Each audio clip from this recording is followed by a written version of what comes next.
আজকের দিনের জন্য সবথেকে বড় খবর, আপার প্রাইমারি টেট সার্টিফিকেট একটি নোটিফিকেশনকে কেন্দ্র করে চারিদিকে কিন্তু একেবারে ধুমধুমার পরিস্থিতি এবং তোলপাড় অবস্থা। চাকরি প্রার্থীরা এমনিতেই বিভ্রান্ত হয়ে রয়েছেন, তদুপরি একটি নোটিফিকেশন আশাকে কেন্দ্র করে কার্যত চারিদিকে তোলপাড় হচ্ছে। চাকরি প্রার্থীরা কিন্তু উৎকণ্ঠায় দিন গুনছেন, তার মাঝখানে এই নোটিফিকেশান। অবশ্যই নোটিফিকেশান বিষয়ে সবটা আলোচনা করছি, সমস্তটাই কিন্তু সামনে আসছে। এবার দেখে নিন কাদের জন্য। তাই ভিডিওটি আর্জেন্ট ভিত্তিতে আপনাদের জন্য ক্রিয়েট করছি। Serious topic. ভিডিওটিকে সম্পূর্ণ শেষ পর্যন্ত শুনে বোঝার চেষ্টা করবেন এবং চ্যানেলটিকে সাবস্ক্রাইব করে নিয়ে সঙ্গে থাকবেন।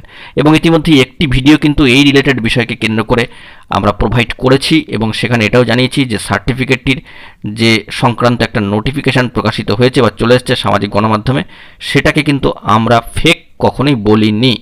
অর্থাৎ এটাকে একটু ঝাড়াই বাছাই করবার দরকার রয়েছে এবং সেটি কিন্তু জাস্টিফাই করার দরকার রয়েছে। তাই ভিডিওটি আবারও